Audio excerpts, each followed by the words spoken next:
No, আমি ব্যাটারির acid check করতেছি। তো আমি জাস্ট সিম্পল একটা এলইডি আর একটা মোবাইলের ব্যাটারি, এই দুটোতে আমি চেক করতেছি। এলইডিটা যদি সামনে লেন্সওয়ালা হয় তাহলে জিনিসটা বেশি ভালো হয়। ঠিক আছে, আমি এই পাশ থেকে ধরলে, লাইটটা ধরলে এই পাশেই আমি দেখতে পাই যে আমার ব্যাটারির লেভেল, অ্যাসিড লেভেলটা কী পরিমাণ আছে, পানির লেভেলটা কী পরিমাণ আছে। যখন কমে যায় অর্থাৎ এই দাগের নিচে চলে আসে, তখন আমি জাস্ট একটু নর্মাল ওয়াটার, ফুটানো পানি বা ডিস্টিল ওয়াটার দিয়ে পূরণ করে দিই।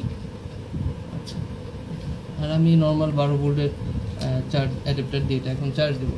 আর একটা জিনিস যে এই পয়েন্টগুলো ব্যাটারির খুব ভালো করে সিল করা না, দ্যাটস ওয়াই সে মাঝে মাঝে এখান থেকে যদি অ্যাসিডটা ওভারফ্লো হলে স্প্রে করে বের করে দেওয়ার কথা, বাট এখান থেকেও কিছুটা অ্যাসিড বের হয়, যেটা আমাদের চেসিসে লাগলে বাইকের সেখানে জং পড়া শুরু করে দেয়। সো সেই কারণে আমি এই আমাদের নর্মাল যে টিস্যু পেপার আছে, এই টিস্যু পেপার আমি সাইড দিয়ে জাস্ট এইভাবে দিয়ে দিই।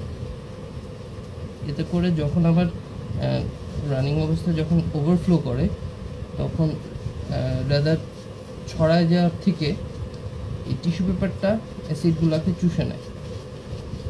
সে কারণে পরবর্তীকালে আমি দেখছি যে চেসিসের বা বডির কোনো অংশে, বিশেষ করে ব্যাটারি হাউজিং যেটা, ওটার মধ্যে আমি মাঝে সাঝে অ্যাসিড পাইছি। তো সেখানে পরবর্তীকালে আর কখনো অ্যাসিড পাইনি। এইভাবে সিল হয়ে গেল। না, এই দ্যাটস গুড। এবং এত done. So very simple and easy tricks.